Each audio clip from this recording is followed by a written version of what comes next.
எல்லாருக்கும் எனக்கும் பாருங்க பார்த்துக்கிட்டே உங்கள் பிரக்ரிஷி ஹோம் மேக் சேனல். பாஸ்தானாலே என்ன செஞ்சாலும் அவ்வளோ சூப்பராக இருக்குங்க. அதே மாதிரி இன்றைக்கி நான் பாஸ்தா சூப் ட்ரை பண்ணுவோம். அவ்வளோ சூப்பராக ரெஸ்டாரண்ட் ஸ்டைலில் டேஸ்ட் பக்கவாக வந்துச்சு. வாங்க எப்படி செய்யணும்னு பார்க்கலாம். ஃபஸ்ட்டு எப்பவும் போல் நீங்கள் பாஸ்தா வேக வச்சு எடுத்துக்கோங்க. அதுக்கப்புறம் ஒரு கடாயில் மெல்டட் கீ ஊற்றிட்டு கொஞ்சமாக இஞ்சி கொஞ்சம் பூண்டு போட்டு நல்லா வதக்கிக்கோங்க. அதுக்கு ஒரு வெங்காயம் பொடி கட் பண்ணி வச்சுக்க, அதையும் போட்டு நல்லா வதக்கிட்டு அதுக்கப்புறம் ஃப்ரிட்ஜ் திறங்க என்னென்ன காய்கறிகள்லாம் இருக்கோ அதெல்லாம் கட் பண்ணி போட்டு அப்படியே வதக்கிக்கோங்க. அதுக்கப்புறம் 2 தக்காளி ஜூஸாக டொமேட்டோ ஜூஸ் எடுத்து வச்சுருக்கேன், அதையும் போட்டு அதுக்குமா கொஞ்சமாக கரம் மசாலா, கொஞ்சமாக உப்பு, அதுக்குமா கொஞ்சமாக ஜீரகத்தூள் இதெல்லாம் போட்டு வேக வச்சுருங்க.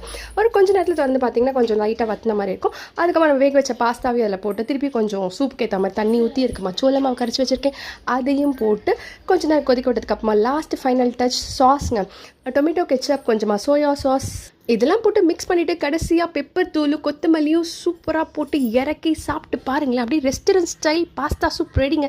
இது மாதிரி வீட்டில் ட்ரை பண்ணுங்கள். வீட்டில் இருக்கவங்களா அசத்துங்க. கண்டிப்பாக குழந்தைங்களுக்கு செஞ்சு கொடுங்க. ட்ரை பண்ணி தான் பாருங்களேன்.